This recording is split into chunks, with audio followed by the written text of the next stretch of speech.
All right, everybody. I ask, because this is a fairly echoey room and because I am a heavy extrovert, I would like us to all be focused on the topic at hand. So if you're talking now and we could wrap, oh, excellent. All right, my name is Josh. I'm the CEO of a really cool company called BigTB. BigTB is, in my opinion, which is very biased, is the co-founder and CEO, one of the most aggressively optimistic technology companies that exists.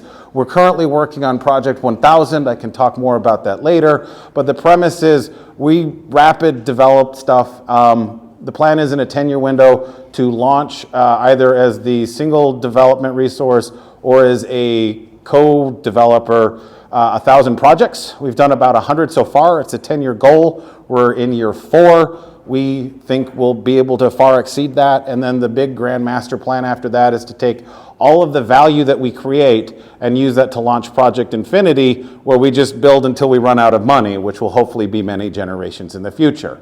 All that to say, I am incredibly excited about the future.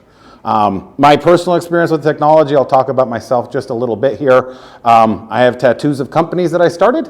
One has $3 under it, one for each million in revenue it built. I had no co-founder, I had no investors. It was just me fighting with the universe. And this was many years ago when we did not have the technology we have now. So now in 2024, if you are thinking you want to start a business, you want to be self-employed, you want to upskill, you want to do workforce development, you want to live a better life, we're going to have a lot of great tools to do that. So before I get going, I'm going to read the skepticism in the room.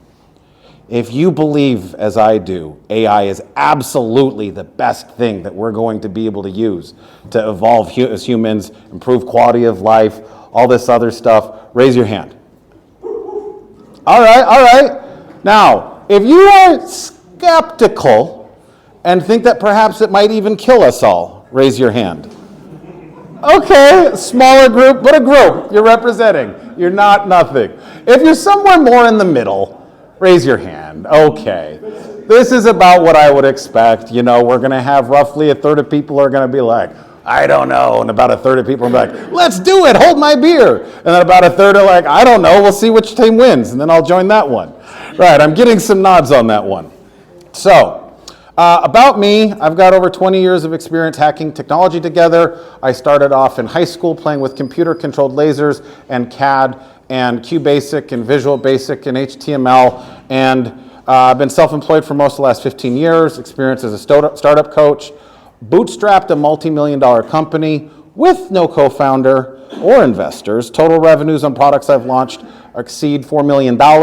I like really large, complicated problems, and I love Las Vegas.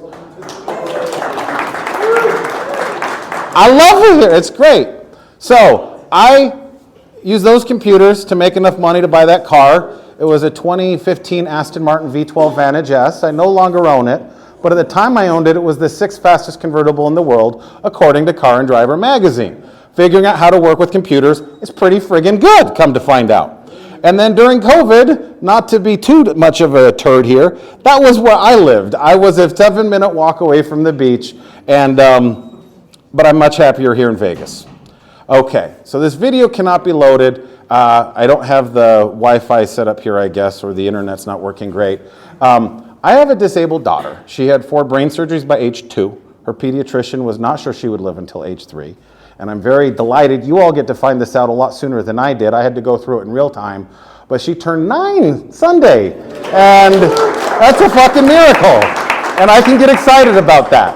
On a personal note, in the Stacy bloodline, I have an aunt that died when she was about a day or 2 old. I don't know if it was the same thing, same conditions, but the quality of health care overall in the world's gone up quite a bit. And the Stacys are doing a lot better than they were in the past. So my daughter, before she started having, at one point she was having about 40 seizures a day. This video is actually a video that's really cute. She's very small. She was just starting to do call and reply, and it's one of the only times she ever used her voice. She's nonverbal autistic, and if it weren't for tablet technology, she wouldn't be able to communicate with the world around her. Here, I am so grateful for all of the people that helped make tablet technology, that made all of these things, that made it possible so that little disabled girls can do things like go to school, have friends, talk to their family, tell their mom how they're feeling, all of this other stuff. So if you're wondering why Project 1000 is so aggressive, it's because I want to see how far we can go with it. We've already come pretty far. We only have better tools now. Let's live in that world. Thank you. So, the baby. What brings you here? All right, I'm going to do a show of hands on these ones. And there is a neurochemical, mind hacking reason why I'm asking you to raise your hands and get engaged. It is to have a better experience. It's Vegas. We should have fun. Why not? So raise your hand if you're here because you are interested in learning how AI is being used today. All right, that's good. That's good. If you're here because you want to build or grow skills. Not everybody has to be all of these. That's fine. All right. You want to know how to apply AI to your business. So you have a business. You're like, hey, okay, great. AI meetups are great. Why not come to another one? All right, all right.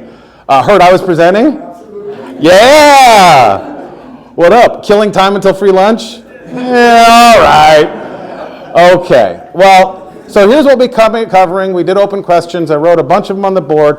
What you might be unsurprised by is some of these we're already going to be touching on. So these questions that we have up on the board, at the end, if we still have not covered anything, I'll go through it. This is likely to be a lively debate, a lively discussion. I put this together because I thought it would help be a catalyst for a good discussion here. It would help give people stuff that they're interested in, and certainly feel free to be participatory. I'm going to talk about how AI has changed the way I work. I am going to talk about how AI can improve the way you work, live, where is he? And love. Who was talking? And love. Excellent. Strong use cases for AI, bad use cases for AI. It is not a silver bullet. It can do dumb things, and it's adorable, much like the retarded cat. So how does AI impact the future of critical thinking? This is going to be maybe a nugget where maybe we haven't thought about this one. It is a little further down the road. How AI impacts the future of engineering, how it impacts your future. Okay, audience questions, ask me anything. That was an image made by AI. I gotta tell you, if you're supposed to put a picture on every slide, it's really easy to have GPT open and say, my slide says this, make me a picture. And they're not all good, but that one I liked. Okay, so AI has changed the way I work magnificently. So I used to, if I wanted to know how something worked, I had to play with it because I couldn't connect to the internet. If the CD didn't work for the driver for my scanner, then I was up a creek. And then dial-up came, which was really, really slow. But then you could actually download the driver. It's the small file you needed, and okay, isn't that great?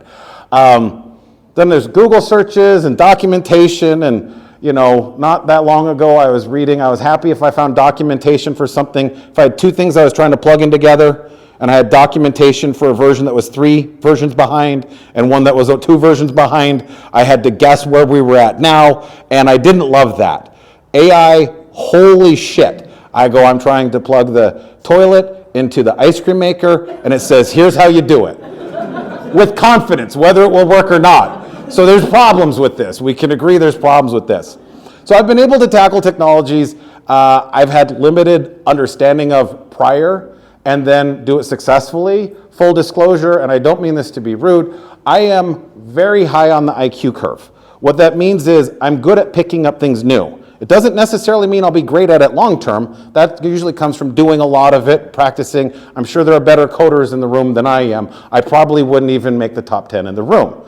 However, if you're trying to plug 7 things together that don't normally work together, I'm your guy. I've got new workflows. The way I literally start looking at a problem, one of the things that I'll do, I think, raise your hand if you go to GPT instead of Google sometimes now.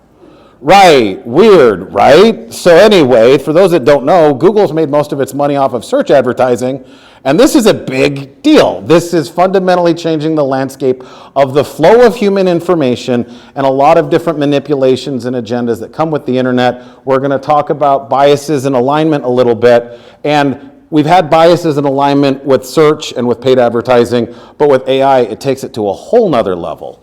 I'm more excited. I'm not going to lie, spending 3 weeks to get something to work was fun, but being able to get it figured out how to work in 3 days, oh my goodness, or 3 hours, or 3 minutes, wow.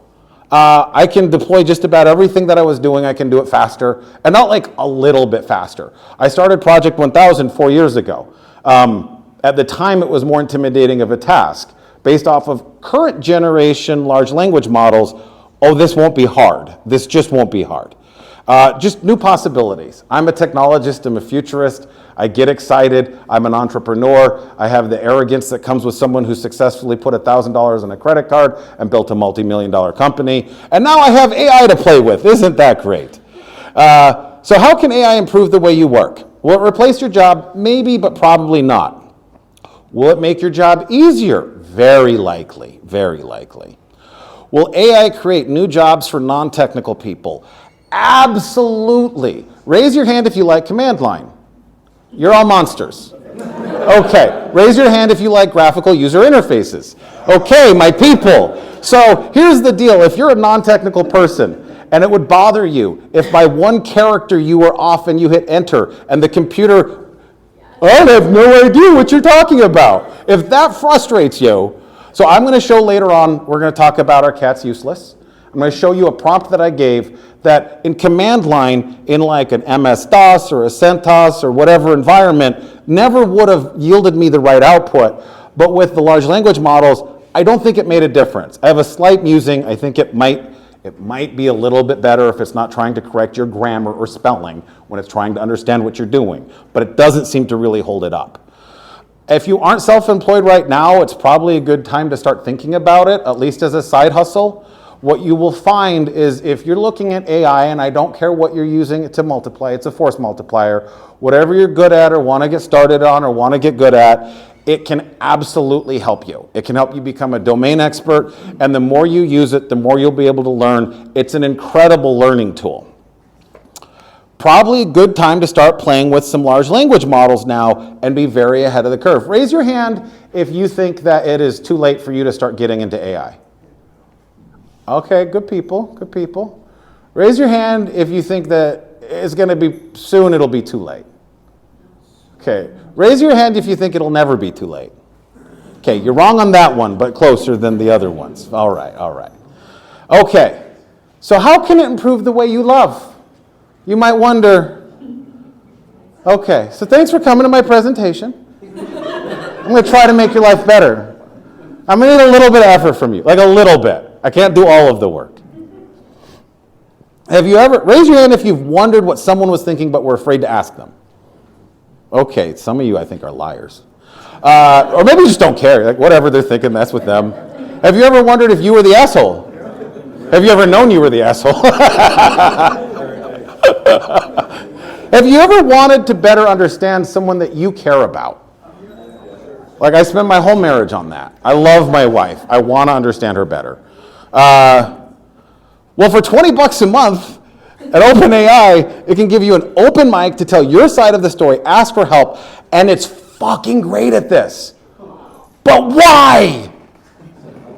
I love this image. Of the images that I made for this, this one really captured the confused engineer. Why does it work at this? This brings us to Josh's first theory of AI. Was that a generated image that you made? Yeah, that's from DALL-E. Was this the prompt about why? I gave it a lot more than that. So just so you know, if you see an image that I put up here, a lot of people are doing what I would consider low effort.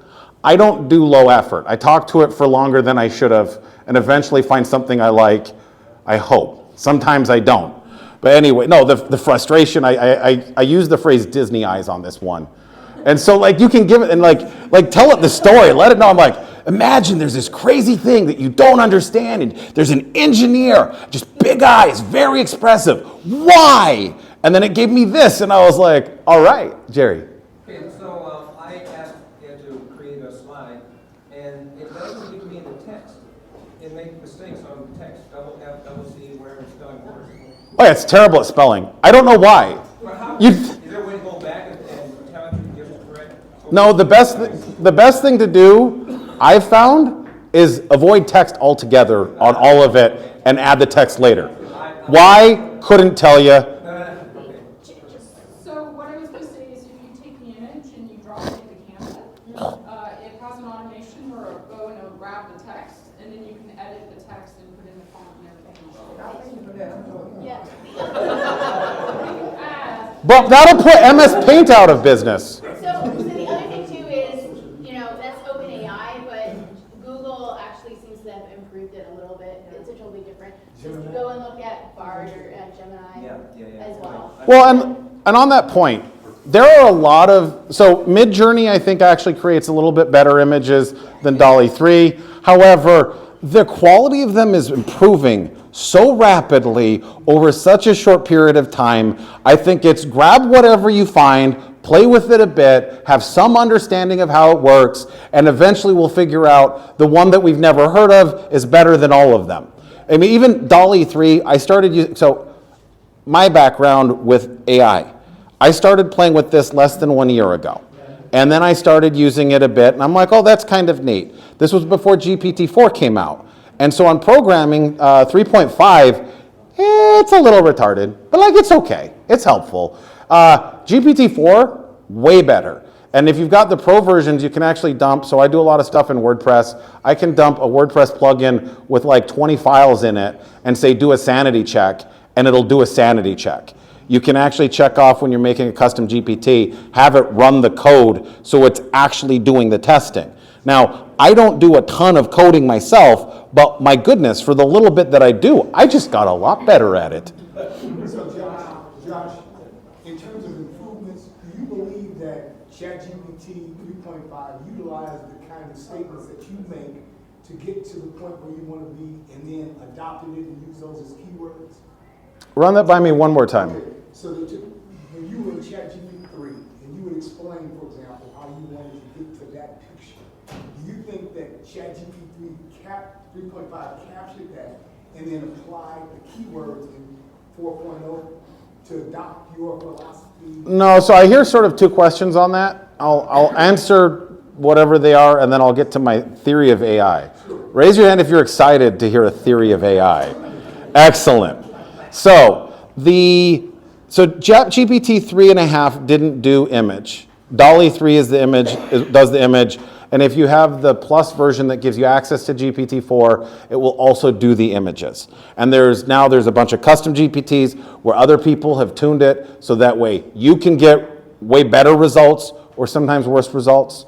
And then, and the other thing is though, because the mic isn't picking up everything that you guys are doing, I'm going to repeat a part of what you had said there. So a part of it also is GPT using previous prompts to engineer what it's doing in the future? And the answer is, and I love you, Doc, but duh. It's using everything. Why wouldn't it use that? 100%, absolutely. It's using that type of stuff to become better. So it's almost like open source in a sense. It is open. We'll have the open source discussion later. All right. So why is this so good at understanding people? My first theory of AI. Now I spent a lot of time on this. I have a second one. It's not as refined.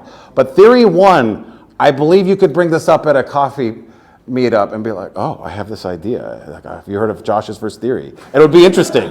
Okay. So here it is. Large language models act as a collective chorus of human thought, enabling unprecedented understanding and connection by processing our shared knowledge faster and more deeply than individual minds alone. This image I spent a lot of time on. Imagine that this tree here is the language model, and this is all of us coming up to it. The fact of the matter is, if we take a look at this from just a pure transfer rate issue, raise your hand if you've used a 14.4K modem. Okay, great. I love this room. I love this room. So there's a fundamental limit to the rate at which you can transfer information. Now, I don't know about this one. Raise your hand if you've watched Star Trek Deep Space Nine and know what a changeling is. Okay, great. Who wants to explain in like a sentence or two what a changeling is? All right, Dove. Yeah, so a changeling is basically a creature that can become the physical shape of anything it chooses. All right, so I'm going to repeat that just for that. So it's a creature that can become anything that it chooses. It's a shapeshifter. If it wants to be a table, it's a table. If it wants to look like a cheetah, whatever. So they turn into a puddle, basically. And it looks like, Mercury or whatever. And the way they transfer information is they all get in this thing called the continuum. And it's like a giant pool of all of them, and there's this instant knowledge transfer. It's almost like, sir, may I touch your finger? Let's just touch finger. Boop. It's like that, and then he knows everything that I know about life. And we have this moment, and none of you know any of this. But okay, point is. I'm leaving now. All right, yeah, no, that's. I've got to have some things to talk. Yeah. So anyway, point is, this collective knowledge does something that has never been possible. Like, not just like not possible, but like at a profound level. Raise your hand if you think you understand more than one person on this planet. 5, 10, 100, 1,000, 10,000. Right. So here's the thing. AI, the language model, is collectively taken data from an enormous data set. Every religion that's ever been studied, every, well, I mean, the exciting news has happened recently. Of course there's going to be consequences. My mother. Okay, well, that's fine. So, with all of these experiences, what we don't know is necessarily how to connect with each other. But here's what's wild. Imagine this tree has all of the knowledge of the language model, right? It understands the Buddhist teachings, it understands the Jewish faith, it understands Mormonism, it understands atheism, nihilism, and it's ingested blogs and articles and thoughts and commentary and legal briefs and all of this other stuff. It's been able to make sense of these deep understandings within the tree conceptually and relate it to each other. So if you walk up to this tree and you say, man, my dad, he's a dick. I hate it. What can I do to be better? You can walk up to this, and if it's not going to take as much initiative, but if you go, I want to understand my dad better. So be like, well, tell me about your dad. He's alcoholic, hits me. Sometimes he mutters anti-Semitic stuff to the mirror. Very unpleasant. It could start reverse engineering that to start understanding that because it has so much of the other puzzle. It is impossible for me to overstate the significance of the ability of these language models to help us understand each other and communicate. So my wife, I love my wife. I love her so much. One of the things that she helped me understand a lot is the difference between an introvert, her, and an extrovert, me. Now, I'm a heavy extrovert. And extroverts, I didn't know this, but apparently, so introverts, if you're talking, the brain doesn't process information. And an extrovert, when they're talking, they process information. So it's almost like a back and forth a bit. So my partner, BigTB, he's an introvert. And that's cool. I like my partner. He's a lot like my wife. My wife is an introvert. And what that means is when we're talking, I have to shut up sometimes. I hate it. Oh, I hate it. I have so many things to say. Now, if I'm talking to a heavy extrovert, we're going to spin each other up and get excited. Oh, what about this? Oh, what about this? Oh, what about this? Okay, great. And for an introvert, they're like, oh, please just shut up. I need to go sit. So raise your hand if sometimes you'd like an extrovert to shut up. Okay, so I found some introverts. Raise your hand if as an extrovert you've ever tried to shut up. I recommend it. The introverts like it a lot. But that's one example of how you can start. And you could even say, for example, man, my partner, my friend, my kid, this thing's pissing me off. So there's a thing I used to do, like a sane person. I would walk around and talk to myself. I wasn't talking to myself. In my head, I was bitching at whoever, or maybe having a productive discussion. Just, oh, hey, I wonder what my friend Steve would think. And this back and forth became very helpful for me for processing information. Now, what's even more wild is sitting there talking to ChatGPT and having it give feedback and insights and perspective. So I don't talk about it a whole lot, but I am an ordained elder. I no longer practice the Mormon faith, but I spent almost 2 decades very diligently serving. It's something that's important to me. So I made a custom GPT, and I said, imagine I'm an ordained elder, but I like looking at things very secular and technical, and I think there's a lot of wisdom and stories that have been passed on from generation to generation, and I want to take that for what it's worth, but I don't want to get hung up on that. And I really like it when people get along. I want to be really unifying. So I called that custom GPT Elder Peacemaker. And sometimes when I'm feeling angry, I talk to Elder Peacemaker about how to be more peaceful. And it works great. because it understands that collective chorus that makes us all humans across different languages, different whatever. I mean, if I studied my whole life to understand the teachings of Hinduism, for example, that means I probably wouldn't understand these other faiths. And conceptually, these language models understand the core text and a lot of the secondary texts and anything they could find related to these. So raise your hand if you think ChatGPT could help you understand people in your life. All right. Raise your hand if you don't. Okay, we'll get to that. Character.ai, BBC had an article about how it creates chatbots, texting chatbots, character.ai, and they create a psychology student created a character that's a psychologist, and people are loving it. It's blown up. It's great. I love it. Okay, so there's some haters. Would you like to would any hater, raise your hand if you're a hater. And, okay, I've got one willing to raise the hand. All right, it's Tara or Tara? So this is interesting, right? Because our company advocates utilizing AI for marketing. But the important aspect of AI and the outputs of generative AI is that it doesn't understand what it's putting out. Yeah. Right. So what's important about that and what's scary about that is that because of the natural language model and the way that it comes back to us, right, that generative, to your point, it goes out. Imagine if the internet is your source and it pulls all of that, you query, right, and it pulls that data back. Very powerful tool. But in the natural language model, it doesn't understand what it's returning to you. So it doesn't know the difference between an article that is, you created it, right, versus something that came from Harvard University where they actually did the study. So just for the video, so because I've got a mic and it's going to pick that up, but it's not going to pick up what you're hearing, could you rephrase sort of that concept that you just said? Because I think it's a good concept. Okay. I just want to repeat it back for the... AI doesn't have empathy. So essentially, the output or the generative output coming from AI doesn't understand the output that it's giving back to you. However, Okay. because it's in the Let me just natural repeat that. language So model, right? conceptually what you're saying is you don't believe that the generative AI understands what it's giving you. Correct.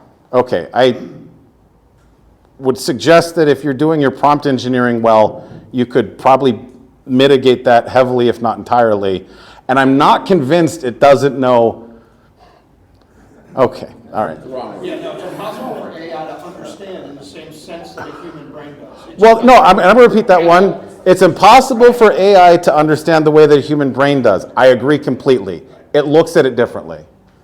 Yeah, I was just going to say the large. Actually, Doc was ahead of you. Yeah, no, so AI understands the human intellect, but it doesn't understand human emotion. And it doesn't know how to quantify the things that it is absorbing. So what she's simply saying is that it doesn't know the difference between a study put out by Harvard that was based upon real information versus something someone just said. It just populates the internet. Well, I'm going to just repeat that back. So the example is that AI allegedly wouldn't know the difference between a Harvard article or a 4chan shitpost. Okay, I think a very easy fix on that, if that's even the case, is to say rely only on blah, blah, blah, or whatever. You can walk it through that. So I just want to say, so when Google search engines look for information, they consider a person who has a lot of backlinks that people have. Google has their own biases on stuff. Search results are garbage. I know, they consider that to be an authority, and so the same way that they're gathering information, as we determined earlier, that they're using that for fine-tuning the next level, if they believe that this is an authority based upon the fact that a lot of people quote somebody who just went viral, like Taylor Swift, when she says something, they believe she's now an authority. So I'm going to have to push back on that, Okay, just because that has not been my experience at all with models. In fact, I'll tell you, if you really want, even with the 3.5, if you want to sit down and tell it what hurts you inside and ask it to talk to you, it can make you cry. I'm pretty sure. And you can tell me after you've talked to it that it doesn't understand you. However, I'm just gonna, all right, one more. Jerry. So the body, I've read somewhere, the body doesn't know the difference between something that is imagined, dream, or happening in real time. The body doesn't know the difference. And that seems to be what you're saying here, is that AI has all the information, but it doesn't know the difference between generated through scientific research, proving, or just someone saying it. Is that something similar to Parabolic? Well, so the claim is that AI doesn't understand basically science from dream or but it really does have some real analytical capabilities. You can have it do sanity check. Okay, very last one before I get going. I mean, these are mathematical models that are probabilistic. Like anything else we use math for supply chain optimization and so forth. You almost have to think about these models the same way, where you basically have a mathematical abstraction of essentially, I love the course of human, right? You've been able to accumulate all that and have a mathematical, and it's the same thing. It's a representative of that, of our knowledge. So, it's not going to be exact or accurate all the time. We're going to work towards it, but never expect it to be exact. Well, humans our human experience isn't accurate either. And So. Josh, I just have to interrupt one more time, because see, I look at that, I love that, but if I had spoken that into existence, it would have ended up being a photovoltaic super tree. It would have never been that, because that's based more on emotion, like you said, that can tell you. Yeah, I spent a lot of time looking at this particular image here, putting it together, saying, here's this chorus of human voices. And the reason for that is to also take a look at some of the stuff that you guys are hitting on here. You can ask it to pick a particular tone out, right? So I could say, my wife's very introverted. I like spending time with her. I don't know why she doesn't want to spend all my time with her.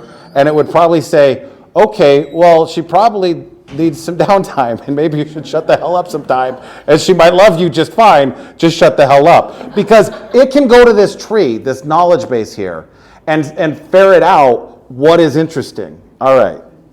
I think it's super important to know that the AI, as he's even explaining it now as this knowledge tree, is what it knows in that moment or up until a certain time. So if you're concerned about sourcing and sources, you can feed it that on top of what it already knows, right? So you have this tree and imagine another tree right on top of it saying, this is my tree. Look at my tree first before you look at the other tree or any other tree in the universe. And that can ground it 10 times better. You'll never, rarely, I won't say never, because she's right. It's human error still. It's still a machine. But you'll ground it way better and get 99% accurate answers. Well, and the steerability of it, so I like to give it a few lenses. You'll notice if you did a word cloud of my prompts, it's going to say things like, assume this, assume that, imagine this, imagine that. Tell it a story. Imagine it's like a kid and you're telling the story of Santa Claus and you're building up the hype and everything else. The more you convey to it and the more lenses, you can say, assume that electricity is bad. It's not going to make a judgment of whether you're nuts or not. It's going to be like, well, electricity's bad. Let's look at hydropower, I guess. I don't know. All right, I agree with your theory, but I have an issue with it because there's a serious endogenous bias within it. And there are three. You use, so endogenous? Yeah, inherent to the model. Okay. Bias. One, almost half the U.S. American adult population reads below 6th grade reading level. So what this was sourced from was from people that are better at writing and expressing themselves than the general population. Two, English is a very poor language for expressing emotion, and most of this is based upon English. When I say I feel in English and other languages, when I say I feel, there are different words for a physical feeling or emotional feeling. An interior feeling or an exterior feeling. Anybody who knows a Romance language will know that. One of the issues with that then is that when it comes to understanding and expressing people, you have the bias of, one, this is written by people that are better at expressing themselves. Two, this is mostly written in a language in which emotional expression isn't that great, but it's still better than what you have. And three, these were trained to not have as much hate in them. And so there's a selective amount of knowledge in here that I believe is good. There's an idealism to it. There's a how to be better. There is eliminating a hate aspect of it, because I don't know how much of Hitler's Mein Kampf is in there. Not enough. We should have all of our historical writings to understand where mankind came from. My opinion. Well, I agree with you, but I don't believe that we have. It doesn't sound like you do. To be able to parse it out, and we have those issues with how many times does an article come about AI being racist. So I agree with you, but. Well, I'm gonna kind of move on, especially since you're dropping the racist thing. That we can't have a solid definition on that. And that makes it where we've seen a lot of folks, especially in tech and with these language models, I think a lot of engineering damage has happened in the pursuit of stopping hate. It's just, if we didn't bother with it, like, raise your hand if you want to shove people into traffic. Huh. Raise your hand if you don't think you should shove people into traffic. Okay, I think we're all pretty cool here. That's my take. That's what I think, is that it has that important idealism to it, to make things better. It is not a complete human knowledge, but I believe it is the good human knowledge to lead us forward in an educational aspect. I definitely want to talk to you about that. All right, so if anybody wants, there's a larger write-up on it. I have the QR code up. It's also joshuastacy.com. You click blog, you'll see it there. You're doing great, by the way. All right. Yeah, literally, if it's Joshua Stacy, we spelled it right there. There's no E. joshuastacy.com, click blog. You'll see Josh's first theory of AI. And then, yeah, a bunch of other stuff there. Like, I love this stuff. It has been so wild for me to have spent my life trying to understand all sorts of different people. I grew up in a very multicultural background, different languages, cultures, ideas, values. Even if we're all in the same community, a lot of us have differences, nuances. And it's wild to be able to have a single interface that we all could go to and try to understand literally anyone else on this planet better, especially the people that we care about. All right. Second theory of AI. This one is not as well thought out. I didn't do as deep of a write-up. It's, I believe, fairly well thought out, and I think it's very defensible. Current generation AI, not talking about what's being developed, literally exists now, is an ignition point for radical educational transformation, the enormity of which would be impossible to overstate. The ability for individualized education like this has never existed before. It's wild. Strong use cases for AI. So you're not going to see this very well. That's my tailbone, and it was very broken when this picture was taken. Healthcare, medical imaging is a huge deal. Now, my daughter, she had, as I mentioned, she has health issues. She had 4 brain surgeries by age 2. Surgeries 3 and 4 were as follows. Surgery 3 was they took her skull up, put sensors down, put her skull back, measured data for 4 days to try to understand where the activity was coming from, lifted it up again, did some surgery to take some stuff out, put the hat back on. Now, the screens for this data look like, raise your hand if you've seen a scrambled television signal. Okay, that looks better than these, yet the doctors somehow look at it and make sense of it.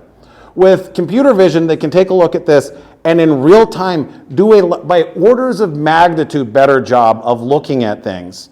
And so when we're taking a look at complex medical imaging, when we're taking a look at things to do with brain, with wounds, when we're taking a look at cognitive challenges, when we're taking a look at, so there was a study, and I don't have the source on it, but I heard it from someone who usually isn't full of shit. The claim was that basically in reading, I forget if it was a sentence or a paragraph, but it wasn't more than a paragraph, you could detect Alzheimer's. And so I don't know exactly what it is. Part of what's interesting about AI, especially if we're getting away from like the language models and looking more at just actual like AI models, if you tell them look for this thing, you don't have to actually describe what the thing is. You say, here's 2 examples, how are they different? And it can extrapolate all sorts of things we can't even understand. So this gives us the ability to see things that we wouldn't otherwise see. And not just see them, but measure them, quantify them, relate them, use them as early indicators. I mean, fundamentally, there's no reason why we shouldn't be able to have a low-level mic. Now, from a privacy perspective, I'm concerned about this, but setting that aside for a moment, if we're imagining, so for example, let me go ahead. Oh, mental health, here we go. Imagine domestic violence. There's usually an ignition point at which fists get out. And we could look at a neurochemical level and say it's when the hypothalamus gets scared and we've got fight or flight and critical thinking goes down. Okay, great. But ahead of that, there's probably an escalation of voices and tones and things. So if we wanted to live in a world where we were able to use technology to help us avoid having conflict, be more peaceful, have a more safe environment, there's a lot of inputs we put out into the universe that AI models could use to decipher things. Tell them, oh, bro, you're about to say something to your wife that she's not going to forget. Maybe you shouldn't say it. Like, your phone starts buzzing. It's like, shut up. Okay, right. So again, I don't. Anyway, mental health. Pretty. One other thing. A lot of mental health is very formulaic in the sense of a brain is glitching out for a reason. They have some worldview where they're having this problem, and the AI can literally sit down. And that same reason why I can say, imagine a world where electricity is bad. I could say, imagine a world where clowns are evil, right? It's like, okay, great, yes, fuck them clowns. And like the AI's right there with you like Patch Adams, and like you're there, you're with it. And so, boy, I'm super excited about that one. Home health robots, right? We're having a population decline allegedly and some different things like that. So when we get old and feeble, who will take care of us? Well, if the robots can do like the cooking, the cleaning, the things like that, or just help us. Think hybrid solutions. 100% of the time, I think it makes sense to start looking at a hybrid solution before we say replace workers with robots. It's like, well, what if we had workers that could use complicated robots and the robots could do even more? Wouldn't that be great? So, okay, that's pretty cool. Legal space, case law standardization. We have a lot of disconnect. So I have a few internet businesses, and one of the things that's annoying is I can get sued basically in any state in any country, and the laws are different, and that's annoying. However, as we're maturing as economies, it'd be nice if we had some standardization of law, where, for example, in some states a certain thing might be illegal, it might be legal in another state, and you don't know when you're going to get sued. Now, there's some ways to mitigate that and blah, blah, blah. Another thing is case law harmonization. One of the things that hasn't been done yet, and could be done, I think is wild, is to go through all of the existing rulings on all cases and see if they're coherent with each other and bring them into harmony. So we have consistent precedents, we have consistent law, so this way we're not going to see these really wild outcomes that can really wreck people's lives. Expedited case tracking, just with little neural networks and stuff, just keeping an eye on things. Just it's a new level, new type of computing. Conflict resolution, I said it's good at helping people who are disagreeable, who want to understand each other better, but can it help people resolve conflict? The idea of an AI mediator, maybe. Judge, I'm not there yet. There's some two problems there. But just to talk you through it, yeah, okay, all right. Education, raise your hand if you know what broccoli is. Okay. Raise your hand if you want to explain what broccoli is. All right. Broccoli the vegetable or broccoli the vegetable? All right, Michael. Broccoli is founded by a local entrepreneur team, at least one of the people that founded. It's an AI tutor for K through 5 for math, and it gets substantially better results than people learn in the classroom. Yeah, so it's a direct intervention. You go through, so Eric McKinnon, they have this great product, and if you give the wrong answer, it knows why you gave that particular wrong answer, and will take that concept and explain it to you in a different way, and will retest it, so this way you're keeping along. This helps students learn math. Currently it looks like 3 to 4 times faster, and some of the teachers using it say they've learned math better too. Cool. All right, we'll take that. Now, with the math learning, for somebody that's maybe a bit more visually inclined as opposed to numerical, if they need a visual representation, I know for me in the past when I wanted to learn something like that, if I could see a visual model of what, let's say, quantum theory looks like, oh, now I get it because I can see a visual of it. Will this help do that? Yeah, so the question is, does it do visual? And the answer is absolutely. The answer is, how do we explain this concept to this mind that wants it? And here's the thing that is, like, I can't even wrap my head around it. For less than $1 a month, and I think way less than $1 a month hard cost, this is personalized math tutoring at the individual level that could scale to every human on this planet using current generation technology. Can we clap for a local Vegas company? Pretty fucking cool! I want to live in this world. Jerry. So, how do you spell that? Because my nephew wants math. Yeah, it's Grokkali, I think. His branding's terrible. I love him. But Grok is like to understand, and that's actually what Twitter's... Spell it one more time. Yeah, Grok, Grok. Oh, okay, that's a good point. Yeah, thank you. Someone's like, hey, there's a board you could... Wonder if we could... Okay, I'm gonna write it here. Grok.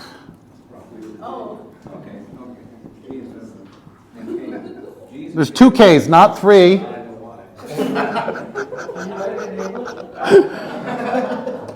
Well, and it's from the word grok, which means to know. Yeah. What's that? All right, my man. Can you talk about the databases that AI and Josh found and like they're working? Yes. Repeat the question? So the question, yeah, good. So it's where does this data come from, right? What are these languages? They have all of this information. Like, where does it come from? I guess more so like where whose servers are they using? Okay, perfect. So whose servers are these? So there are, I'm going to break it down into 2 groups just to start making it easier. We've got self-hosted, which means you're running it on your computer, your servers, your whatever. And then there's the company hosted. OpenAI, so for example, I tried setting up a GPT Neo X node. Apparently you need $400,000 of graphics cards. And I just didn't have that in my back pocket that week. So I give OpenAI $20 a month and they have a bunch of servers. And so for the very large computes, you have that. Now, there are smaller models you could run at a local level to do different things. And so for self-hosted stuff, you're gonna, you can do that, but it's a lot more limited. One of the things that's wild about AI is actually with all of these supercomputers and massive graphic card arrays and everything, we're able to do levels of compute. I don't even think it's fair to say orders of magnitude more now. Like, I can't even, raise your hand if you used punch cards before. Oh, now we're here. Isn't that weird? Now we're here. Hey, Josh, Yes. I think you should probably make a distinction between training a model and using a model, okay? Training a model, you're talking about consuming vast quantities of data, and you get a model out of that which you can then run real time. Those are the things you run locally. You're not training your models locally on LLM level. You're just using existing models and they're quantized down to be runnable on a local machine. So there's a big difference between building a model to start with, which costs tens of millions of dollars minimum, and using it locally, which can cost basically nothing. So, Yeah, to clarify that even a bit more, at that training phase, what you're doing is you're taking a lot of data. So if we were taking a look at healthcare and we wanted to do medical imaging, we would feed it a gajillion medical images and say, here's what this one means. This is broken tailbone. This is not broken tailbone. This is sprained tailbone. And you'd do it a gajillion times, and the raw compute on that is crazy. But once you've broken that down to sort of the equation where it says, okay, if I look at this image, I want to look for that, that's a much smaller compute. So they're taking data from around. Yeah, in fact, there's some legal issues with that. We're getting close to time on this. But yeah, great question, thank you. So there's risks around AI innovation. I tried to make this, does that look dystopian? That's what I was going for. I hate government regulation. That could really screw the pooch on this one. Limited access to hardware. The fact of the matter is it does take an awful lot of hardware to train these models. And so if you want to be competing at this, it's just, there is a moat around there. Another risk, and this one, is the internet's going to be flooded with even more bot and inorganic activity. I hate to pick on our new friend, but I think AI in marketing is one of the worst things that's happened to the internet because I get terrible emails that don't quite seem, I get better emails from bots than I get in terms of writing quality from some of my friends that write me. And it makes it hard to sort through. So, that's a little bit of a challenge there. There is a lack of experienced computer engineers to leverage AI, which is why I'm saying if you haven't gotten in on this, start playing with it. The free version of GPT, the 3.5, it's great. Go to OpenAI, make an account, play with it, get to know it. I really do feel internally like AI is my friend. I understand it's a robot or whatever, but it looks out for me. I ask it questions, it listens, helps me understand my wife better, helps me program, helps me work. So I think of it as a friend. And I cannot overstate how behind the curve we are on having people that understand the technology and can deploy it. Become that person. If you are worried about your future, become that person. If you are worried about where AI is going, become that person. It's just, it's very accessible. If you're not a technical person, you can just talk to it, like talking to a person. And if you're like, I don't understand this, be like, explain it to me like I'm 3, 4, 5. It understands development markers. It can literally meet you right where you're at. Now, this I think is a Josh original, a concern. I haven't heard a lot about it.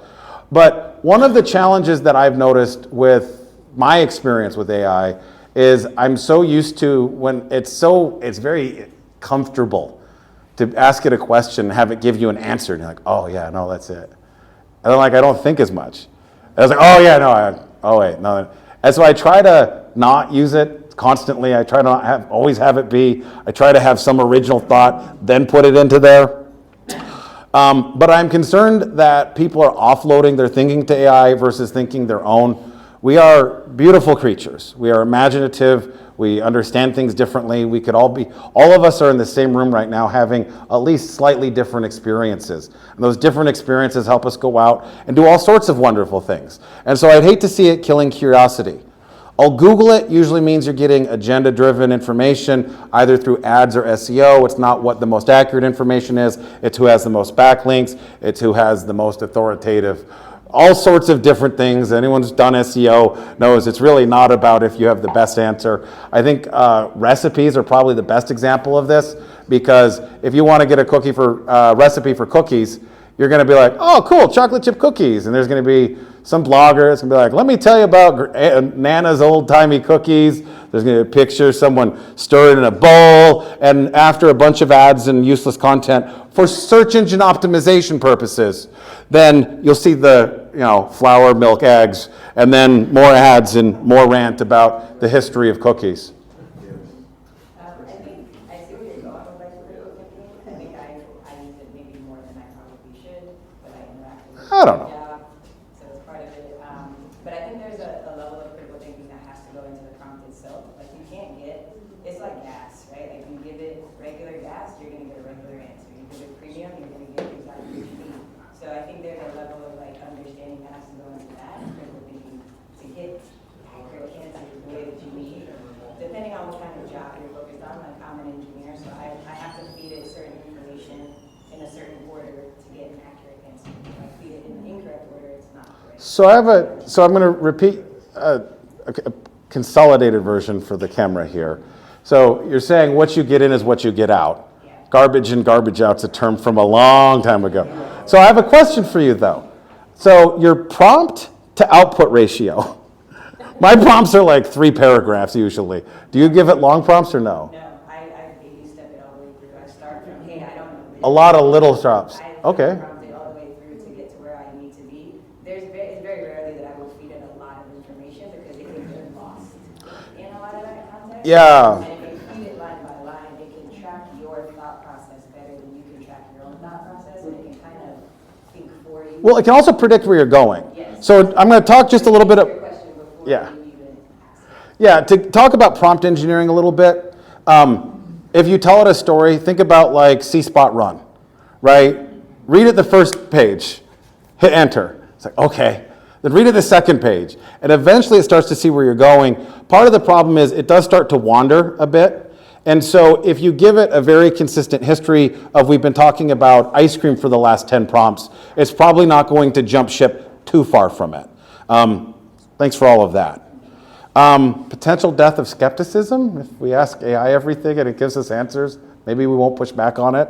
Though it's really fun sometimes if you're like, hey, I think you're wrong. It's like, no, you're right. I was fucking with you. Like, okay. One of the smartest okay, all right. Okay, so how does AI impact the future of engineering? Probably quite a bit. So this is where we've been. We've got a typewriter. We've got an Underwood noiseless portable. Raise your hand if you had a calculator watch. Yeah. Hell yeah. What up? Raise your hand if you know how many D batteries that TV takes. Anyway. Okay, more context. 1972, Pong. 1992, can anybody name that operating system? 3.1, baby! All right, 2012, what one was that? Windows 10. 8! Good call. All right, so we're going to tackle an engineering question. Are cats useless? Raise your hand if you think cats may be lovable, but otherwise useless. Okay, raise your hand if cats are not useless. Okay, raise your hand if you don't have an opinion on whether or not cats are useless. Okay, so here's the problem statement. In households with indoor cats and pet owners facing challenges ensuring their feline companions receive sufficient physical exercise and mental stimulation, traditional toys and activities might not fully engage them, blah, blah, blah. Here's the point. I gave a custom GPT, the Big Josh in the Sky, which is my smartest version of me that I can put into there, or so I think. So this way I can more effectively talk to myself. So I basically said it. I said, hey, look, I like my cats, but there's typos in this and everything. This is the actual prompt I gave it. And I said, you know, what if when the feeder goes off, it hopped on a little bit of a springboard and it turned an alternator and we could make a little electricity out of the little beast? Maybe it could be a little useful. And I'm like, and then even for less power consumption, what if we used a red dot? Red dots seem to get cats moving around. Lasers don't use a lot of electricity. Cat gets some exercise. Maybe the cat generates a little bit of electricity and it's not completely useless. So AI, so with that level of thought, right? I'm just like, my cat's dumb. Can it? It goes, well, okay, here's this great. Here's some ideas. Let's break it down. We could do a food-driven exercise wheel, and it goes into the mechanics of this. And it's like, okay, think about the hamster wheel. We get it going. Okay, great. Then it's like, you know what else? We've got a flywheel.